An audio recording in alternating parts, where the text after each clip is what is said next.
पूर्वीच्या काळी पाण्यातील अशुद्धी दूर करण्यासाठी, पाणी साफ करण्यासाठी तुरटीचा खडा फिरवला जायचा, तेव्हा पाणी साफ व्हायचं. त्यानंतर शेविंग केल्यानंतर आफ्टर शेव म्हणून तुरटीचा खडा गालावर फिरवला जायचा. आंघोळीसाठी सुद्धा तुरटीचा खड्याचा वापर केला जातो.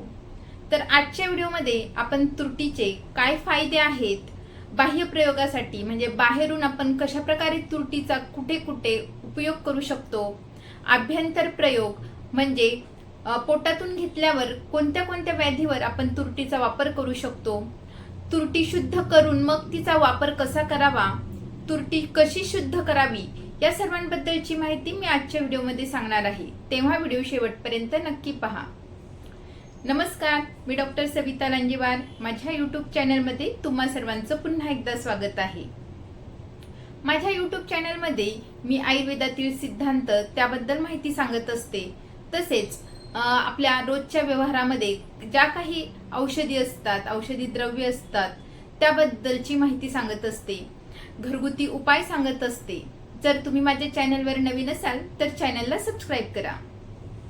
तर तुरटी यालाच फिटकरी म्हणून ओळखलं जातं. आयुर्वेदामध्ये स्फटिका म्हटलं आहे, तसेच इंग्लिशमध्ये ॲलम म्हणून ओळखली जाते. तर तुरटी ही दोन प्रकारची उपलब्ध असते, एक कषाय रसाची आणि एक मधुर रसाची. तर सहसा कषाय रसाची ही सहज उपलब्ध असते. पूर्वीच्या काळी तुरटीचा वापर आपण पाण्याच्या शुद्धीकरणासाठी करायचो. तर तुरटीचा वापर आयुर्वेदिक संहितामध्ये आभ्यंतर प्रयोगासाठी, बऱ्याचशा आजारांसाठी आणि बाह्य प्रयोगासाठी सुद्धा सांगितलं आहे. तर सर्वात प्रथम आपण जाणून घेऊयात की तुरटी शुद्ध कशी करायची. तर तुरटीचे मोठे मोठे खडे मिळतात, ते बाजारातून विकत आणून घ्यावे, त्याचे बारीक बारीक तुकडे करून घ्यावे. नंतर एका टोपमध्ये गरम पाणी, चांगलं उकळतं पाणी घ्यावं, त्यामध्ये ही तुरटी मिक्स करावी, चांगलं हलवून घ्यावं. ते तुरटी पाण्यामध्ये पूर्णतः मिक्स होते. नंतर ते पाणी चांगलं वस्त्रगाळ करून घ्यावं, 2-4 वेळा गाळून घ्यावं आणि मग ते पाणी उन्हामध्ये ठेवावं. हे मिश्रण उन्हामध्ये ठेवल्यामुळे त्यातील पाणी हे उन्हामुळे उडून जातं आणि मग खाली राहते ती शुद्ध अशी तुरटी. तर ह्या तुरटीचा वापर आपण आभ्यंतर करू शकतो, म्हणजे पोटातून सुद्धा घेऊ शकतो. तसेच हे जी पावडर आहे, तुरटीची जी पावडर आहे, ती कढईमध्ये जर भाजली तर त्याचे अशा लाह्यासारख्या तयार होतात. तर ती तुरटीची लाही देखील बऱ्याचशा आजारांमध्ये अतिशय उपयुक्त आहे. आपण बाजारातून जी तुरटी आणतो ती अख्खीच्या अख्खी बाह्य प्रयोगासाठी म्हणजे बाहेरून यूज करण्यासाठी वापरू शकतो. परंतु जेव्हा आपल्याला आभ्यंतर प्रयोग करायचा असतो, अशा वेळी शुद्ध केलेल्या तुरटीचाच वापर करावा लागतो. तुरटी ही चवीला कषाय म्हणजे तुरट आहे आणि गुणाने शीत आहे. त्यामुळे आपल्या शरीरातील वाढलेला पित्त दोष कमी करायला अतिशय उपयुक्त आहे. तुरटी ही व्रणरोपक आहे, त्यानंतर रक्तस्तंभनासाठी अतिशय उत्तम आहे, केश संकोचक आहे, तिच्यामध्ये ॲस्ट्रिंजंट प्रॉपर्टी आहे, अँटीबॅक्टेरियल, अँटीसेप्टिक आहे. तसेच आपल्या शरीरातील दाह कमी करण्यासाठी सुद्धा अतिशय उत्तम आहे. जर तुम्हाला कुठल्याही प्रकारचा रक्तस्राव होत असेल तर रक्तस्तंभन करण्यासाठी तुरटीचा अतिशय चांगला उपयोग बघितला जातो. रक्तस्राव कुठल्या मार्गेही होऊ दे, जसं की नाकाचा घोळाना फुटणं, नाकातून रक्तस्राव होणं, तोंडावाटे रक्तस्राव होणं, थुंकी वाटे रक्तस्राव होणं किंवा पाईल्स मधून मूळव्याधीतून रक्तस्राव होणं, बऱ्याच जणांना लघवी वाटे सुद्धा रक्तस्राव होतो किंवा बऱ्याच जणांना खोकता खोकता छातीतून कफास बरोबर सुद्धा रक्तस्राव होत असतो. तर आपल्या शरीरातून कुठल्याही मार्गाने रक्तस्राव होत असेल तर रक्तस्तंभनासाठी अतिशय उत्तम असलेले तुरटीचा वापर करावा. तर यासाठी शुद्ध तुरटी जवळपास अर्धा ग्रॅम घेऊन मधासोबत चाटावी किंवा खडी साखरेसोबत खावी. त्यामुळे उत्तम असं रक्तस्तंभनाचं काम होतं. तुरटी ही कषाय रसाची आहे, त्यामुळे रक्तस्तंभन म्हणजे रक्तस्राव लवकर थांबायला मदत होते. तर यासाठी दिवसातून 4-5 वेळा अर्धा ग्रॅम तुम्ही ही तुरटीचं सेवन केलं तर हा रक्तस्राव 1 दिवसामध्येच थांबतो. तुरटी ही उत्तम अशी व्रणरोपक आहे, त्यानंतर केश संकोचक आहे आणि अँटीबॅक्टेरियल आहे, अँटीसेप्टिक आहे, तसेच रक्तस्तंभनासाठी अतिशय उत्तम आहे. आपल्या शरीरातील दाह कमी करणारी आहे. ज्या स्त्रियांना अत्यार्थ होतो म्हणजे पाळीच्या वेळेस अति प्रमाणामध्ये रक्तस्राव होत असतो, अशा स्त्रियांसाठी सुद्धा अर्धा ग्रॅम तुरटीची शुद्ध पावडर ही मधासोबत द्यावी किंवा खडीसाखरेसोबत द्यावी. असं दिवसातून 3 ते 4 वेळा दिल्यामुळे अतिप्रमाणात होणारा रक्तस्राव, अतिप्रमाणात होणारी मासिक पाळीचा स्राव कमी व्हायला मदत होते. अशाच प्रकारे जर रक्ती मूळव्याध असते तेव्हा कंटिन्यू संडास वाटे रक्तस्राव होत असतो, तर अशा वेळी अर्धा ग्रॅम तुरटीची पावडर, जवळपास 10 ग्रॅम लोणी आणि 10 ग्रॅम खडीसाखर हे मिक्स करून ते दिवसातून 2 ते 3 वेळा खावे. तर यामुळे जुनाट असलेला रक्ती मूळव्याध देखील कमी व्हायला मदत होते. आणि ह्याच मूळव्याधीवर आपण बाहेरून सुद्धा तुरटीचा वापर करू शकतो. आभ्यंतर आणि बाहेरून लावल्यामुळे अशा प्रकारच्या मूळव्याधी लवकर बऱ्या व्हायला आणि मुळासकट बऱ्या व्हायला मदत होते. बऱ्याच जणांना वारंवार पातळ जुलाब होत असतात. काही खाण्यामध्ये किंवा खराब पाणी पिण्यामध्ये आलं की वारंवार पातळ पाण्यासारखे जुलाब होत असतात. तर यासाठी तुम्ही जर तुरटीचा वापर केला तर असे वारंवार होणारे पातळ पाण्यासारखे जुलाब त्वरित थांबायला मदत होते. तर अशा वेळी तुम्ही वेखंडाचा काढा बनवून घ्यावा. त्यामध्ये अर्धा ग्रॅम तुरटीची लाही टाकावी आणि याचं सेवन सकाळ संध्याकाळ करावं. त्यामुळे जुलाब थांबायला मदत होते. तर वेखंडाचा काढा बनवण्यासाठी सुमारे 40 ग्रॅम वेखंडाची पावडर घ्यावी. त्यामध्ये 8 पट पाणी टाकावं आणि 1 अष्टमोन शिल्लक राहील इतकं आटून घ्यावं. तर जवळपास 20 ग्रॅम वेखंडाचा जो काढा आहे तो घेऊन त्यामध्ये अर्धा ग्रॅम तुरटीची लाही टाकावी आणि ते सकाळ संध्याकाळ प्यावं. जर तुमच्या भागामध्ये वारंवार कॉलेराची साथ होत असेल, त्यामध्ये तांदळासारख्या पातळ जुलाब होत असतील, तर अशा वेळी तुरटी, कात आणि दालचिनी यांची पावडर बनवून घ्यावी आणि ही पावडर अर्धा ग्रॅम मधासोबत चाटत राहावी. त्यामुळे कॉलेरामुळे होणारा जो वारंवार होणारा पातळ जुलाब आहे तो कमी व्हायला मदत होते. बऱ्याच जणांना वारंवार लघवीला जावं लागतं, रात्री 7-8 वेळा उठावं लागतं आणि मधुमेह नसताना सुद्धा अशा प्रकारच्या समस्या बघितल्या जातात. तर अशा वेळी जर तुम्ही तुरटीचं सेवन केलं तर वारंवार लघवीला होणं देखील कमी व्हायला मदत होते. तर यासाठी सुमारे अर्धा ग्रॅम तुरटीची पावडर आणि अर्धा ग्रॅम ओवा, त्यामध्ये 1 चमचाभर मध टाकावं किंवा हे जे मिश्रण आहे तेवढं भिजेल इतकं मध टाकावं आणि दिवसातून 2 ते 3 वेळा याचं सेवन करावं. आणि ज्या लोकांना लघवीला जर साफ होत नसेल, लघवी अडखळत असेल किंवा लघवी होताना त्रास होत असेल, तर अशा वेळी 1 कपभर पाण्यामध्ये अर्धा ग्रॅम तुरटी टाकावी, 1 ग्रॅम खडीसाखर टाकावी आणि हे पाणी प्यावं.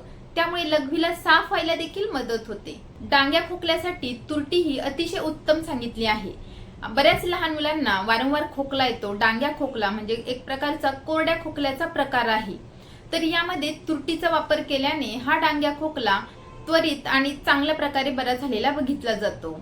तर यासाठी लहान मुलांमध्ये 1 ते 2 चिमूटभर तुरटीची पावडर मधासोबत चाटायला द्यावी आणि जर वय जास्त असेल तर अशा वेळी तुम्ही 1 ते 2 चिमूट पासून तर अर्धा ग्रॅम पर्यंत ह्या तुरटीची पावडर मधासोबत चाटायला वारंवार द्यावी. त्यामुळे डांग्या खोकला लवकर कमी व्हायला मदत होते. त्यानंतर बऱ्याच जणांना पावसाळ्यामध्ये अंग भरल्यासारखं वाटत असतं, अंगामध्ये ताप आल्यासारखं वाटत असतं. तर अशा वेळी अर्धा ग्रॅम तुरटीची लाही आणि 20 ml खडीसाखरेचं बनवलेलं पाणी त्यामध्ये मिक्स करून घ्यावं आणि याचं सेवन सकाळ संध्याकाळ केल्यामुळे ताप कमी व्हायला देखील मदत होते. जर तुमचे डोळे आले असतील तर ह्या तुरटीचा खता सुद्धा लावणं अतिशय उपयुक्त ठरतं. एका लोखंडाच्या छोट्याशा पळीमध्ये किंवा तडका पॅनमध्ये हे तुरटीचं चूर्ण टाकावं आणि ही पळी आगीवर धरावी. त्यानंतर ती खदखदू लागल्यावर थोडीशी काळसर होते तेव्हा तिच्यामध्ये लिंबाचा रस पिळावा. ती पूर्णतः काळी झाल्यानंतर गरम गरम असतानाच तिचा लेप आपल्या डोळ्यावर करावा. तर आलेले डोळे कमी व्हायला मदत होते. डोळ्यांचा लालसरपणा देखील कमी व्हायला मदत होते. परंतु हा प्रयोग वैद्यांच्या सल्ल्यानेच करावा किंवा ज्या लोकांना याबद्दलची माहिती आहे, ज्ञान आहे, अशा लोकांच्या सोबत असतानाच करावा. बऱ्याच जणांना डोळ्यांच्या खुपऱ्या होतात, जे आपले आयलिड्स असतात त्या ठिकाणी स्वेलिंग, संसर्ग होतो, लालसरपणा येतो. तर अशा वेळी स्वच्छ पाण्यामध्ये म्हणजे 50 ml गरम केलेल्या उकळत्या पाण्याला थंड करून घ्यावं. ते पाणी गाळून घ्यावं. त्यामध्ये 1 ग्रॅम ह्या प्रमाणामध्ये शुद्ध केलेली तुरटी टाकावी आणि त्या पाण्याने वारंवार जर आपण डोळे धुतले तर त्या खुपऱ्या कमी व्हायला मदत होते. तसेच बऱ्याच वेळा चुकून आपल्याला डोळ्यांना फटका लागतो, कशाचा मार लागतो किंवा लाकडाची काडी खुपते किंवा कुठल्याही प्रकारची इजा होते, तेव्हा डोळे सुजतात, लाल होतात. तर अशा वेळी जर तुम्ही तुरटीच्या पाण्याने वारंवार डोळे धुतले तर त्या ठिकाणची इजा कमी होते, सूज कमी व्हायला देखील मदत होते. व्हिडिओच्या पुढे आपण बघूयात की आपण तुरटीचा वापर बाह्य प्रयोगासाठी कशा प्रकारे करावा. तर बऱ्याच जणांना रक्ती मूळव्याध असते, मोठ्या मोठ्या मूळव्याधीचे कोंब आलेले असतात. तर अशा वेळी तुरटीचा वापर अतिशय उपयुक्त ठरतो. तर यासाठी 20 ग्रॅम मायफळ, 20 ग्रॅम बाभळीची साल, त्यामध्ये 1 लिटर पाणी टाकावं आणि त्याचा एक काढा बनवावा. जवळपास निम्मा शिल्लक राहिली इतका काढा बनवून घ्यावा. त्यानंतर त्यामध्ये 40 ग्रॅम प्रमाणामध्ये तुरटी टाकावी आणि हे जे पाणी आहे, हा जो काढा आहे, त्याच्यामध्ये कपड्याच्या पट्ट्या भिजवून घ्याव्यात आणि त्या कपड्याच्या पट्ट्या ज्या ठिकाणी आपल्याला मूळव्याध आहे त्या ठिकाणी लावाव्या. त्या ठिकाणी जर रक्तस्राव होत असेल तो रक्तस्राव लगेच कमी व्हायला मदत होते आणि हे कंटिन्यू काही दिवस करत राहिला तर त्या मूळव्याधीचा कोंब देखील कमी व्हायला मदत होते. बऱ्याच जणांना मूळव्याधीच्या वेळेस किंवा मूळव्याधीच्या आधी कुंथून संडास होत असते आणि त्या त्यामुळे संडासचा भाग हा बाहेर येतो. यालाच अंग बाहेर येणं असं देखील म्हणतात किंवा हगेरू असं देखील म्हणतात. आणि अशा वेळी जर तुम्ही ह्याच पट्ट्या त्या ठिकाणी लावल्या तर तो संडासचा बाहेर आलेला भाग आतमध्ये जायला देखील मदत होते. नाकाचा घोळाना फुटल्यामुळे नाकातून जेव्हा रक्तस्राव येतो तेव्हा हे तुरटीचं पाणी नाकामध्ये सोडल्यावर रक्तस्राव त्वरित थांबायला मदत होते. बऱ्याच वेळा महिलांचे किचनमध्ये काम करताना सुरीने किंवा कशाने ब्लेडने बोट कापतं किंवा आपलं कुठे लागल्यामुळे बोट कापतं, चिरतं, त्यातून प्रचंड रक्तस्राव होतो. अशा वेळी आपण त्वरित हळदी लावतो, परंतु जर हळद उपलब्ध नसेल तर अशा वेळी तुरटीचा वापर या ठिकाणी करावा. तुरटीची पावडर ज्या ठिकाणी व्रण झाला आहे, घाव झाला आहे, त्या ठिकाणी धरल्यामुळे रक्तस्राव कमी व्हायला मदत होते आणि व्रणरोपणाचं काम देखील ही तुरटी करते. बऱ्याच महिलांना अंगावरून पांढरे पाणी जाण्याचा त्रास असतो किंवा बऱ्याच जणींना तर लाल पाणी जाण्याचा देखील त्रास असतो. तर अशा वेळी ह्या तुरटीचा वापर अतिशय उपयुक्त ठरतो. तर यासाठी मायफळ, बाभळीची साल यांचा एक काढा बनवून घ्यावा आणि त्या काढ्यामध्ये सुमारे 20 ग्रॅम तुरटी टाकावी. त्यामध्ये स्वच्छ असा कपडा बुडून घ्यावा आणि ती कपड्याची घडी आपल्या योनीच्या प्रदेशी जर ठेवली तर हा जो व्हाईट डिस्चार्ज आहे, पांढरं पाणी जाण्याची समस्या आहे, ती लवकर कमी व्हायला मदत होते. आणि हा प्रयोग निरंतर करू नये, त्यामुळे त्या ठिकाणी ड्रायनेस येण्याची सुद्धा भीती असते. बऱ्याच जणांना वारंवार तोंड येत असतात, तोंडामध्ये अल्सर्स असतात. तर अशा वेळी तुरटीच्या पाण्याच्या गुळण्या केल्यामुळे अल्सर भरून यायला, अल्सर कमी व्हायला मदत होते. तसेच बऱ्याच जणांना अल्सर मधून रक्तस्राव देखील होत असतो, तर तो रक्तस्राव देखील कमी व्हायला मदत होते. बऱ्याच जणांच्या तोंडामध्ये पांढरे लाल रंगाचे चट्टे असतात. तर अशा वेळी मायफळ आणि बाभळीच्या सालीचा काढा, त्यामध्ये तुरटी मिक्स करून घ्यावी. तर त्याने गुळण्या कराव्यात, तर ते चट्टे कमी व्हायला देखील मदत होते. तसेच त्या चट्ट्यावर तुम्ही तुरटीची जी लाही असते तिच्यामध्ये थोडंसं मध मिक्स करून घ्यावं आणि त्या चट्ट्यांवर ते लावावं. तर ते चट्टे लवकर कमी व्हायला मदत होते. बऱ्याच जणांना पायांना भेगा पडतात, जळवात असतो, त्या ठिकाणी प्रचंड वेदना असतात, कधी कधी तर त्या ठिकाणून रक्तस्राव देखील होतो. तर अशा वेळी कोकम तेलामध्ये तुरटीची लाही मिक्स करून घ्यावी आणि त्या जखमांमध्ये ते भरावी. त्या ठिकाणचा रक्तस्राव देखील कमी होतो, त्या भेगा देखील भरून यायला मदत होते आणि जळवात लवकर कमी व्हायला मदत होते. किंवा आपल्या शरीरावर कुठेही चिरा पडले असतील, त्या ठिकाणी वेदना असतील, ते व्रण लवकर भरत नसेल, तर अशा वेळी कोकम तेल त्यामध्ये तुरटी मिक्स करून त्या ठिकाणी जर लावलं तर त्या जखमा भरतात आणि ते खट लवकर बरे व्हायला देखील मदत होते. जर विंचू चावला असेल तर अशा वेळी तुरटीच्या पाण्यामध्ये कपडा भिजवून घ्यावा आणि त्या कपड्याची घडी ज्या ठिकाणी विंचू चावला आहे त्या ठिकाणी लावावी. त्यामुळे विंचू चावल्यामुळे होणारा जो दाह असतो तो कमी व्हायला मदत होते. यानंतर बऱ्याच जणांच्या तोंडाचा वास येतो, दुर्गंधी येत असते. तर अशा वेळी तुरटीच्या पाण्याने जर गुळण्या केल्या तर तोंडाचा वास, तोंडाची दुर्गंधी कमी व्हायला मदत होते. बऱ्याच जणांच्या घामाचा वास येतो, घामाची दुर्गंधी येते. तर अशा वेळी तुम्ही आपल्या आंघोळीच्या पाण्यामध्ये तुरटीचा वापर करावा. तुरटीची पावडर टाकावी किंवा तुरटीचे खडे येतात त्याने तुम्ही आंघोळ करावी. त्यामुळे घामाचा येणारा वास कमी व्हायला मदत होते, कारण की तुरटी ही अँटीबॅक्टेरियल आहे, ॲस्ट्रिजंट म्हणून काम करते, घाम शोषून घ्यायचं काम करते. त्यानंतर चेहऱ्यावर देखील तुरटीचा छान असा वापर आपण करू शकतो. ज्यांना पिंपल्स आहे, ओपन पोर्स आहे, अशा लोकांनी तुरटीचा वापर चेहरा धुण्यासाठी करावा. तुरटीच्या जवळपास 50 ml स्वच्छ पाण्यामध्ये तुरटीची लाही किंवा तुरटीची स्वच्छ पावडर ऍड करून घ्यावी आणि त्याने आपला चेहरा धुवावा. ओपन पोर्स कमी व्हायला मदत होते, कारण की तुरटी ही कषाय रसाची आहे आणि ॲज अ ॲस्ट्रिंजंट म्हणून काम करते, म्हणून ते आपले ओपन पोर्स कमी व्हायला मदत होतात. ज्यांना कोरियन स्किन सारखा चमकदार चेहरा हवा असेल तर अशा लोकांनी मुलतानी मातीमध्ये तुरटीची पावडर देखील ऍड करावी आणि गुलाबजल मध्ये मिक्स करून ती आपल्या चेहऱ्याला ॲज अ फेस पॅक म्हणून लावावी. त्यामुळे आपला चेहरा चमकदार व्हायला मदत होते. बरेच जण आफ्टर शेव साठी बरेचसे महागडे प्रोडक्ट्स यूज करत असतात, परंतु त्याऐवजी तुम्ही 2 रुपयाची तुरटीचा वापर केला तर तुमचे पैसे देखील वाचतील आणि त्याचा फायदा देखील होईल. कारण की तुरटी ही उत्तम अशी व्रणरोपक आहे, रक्तस्तंभन करण्यासाठी उत्तम आहे. म्हणून शेविंग केल्यानंतर तुरटीचा वापर आपण डायरेक्ट चेहऱ्यावर करू शकतो. व्हिडिओच्या पुढे बघूयात की तुरटीचा वापर करताना काय सावधगिरी बाळगावी.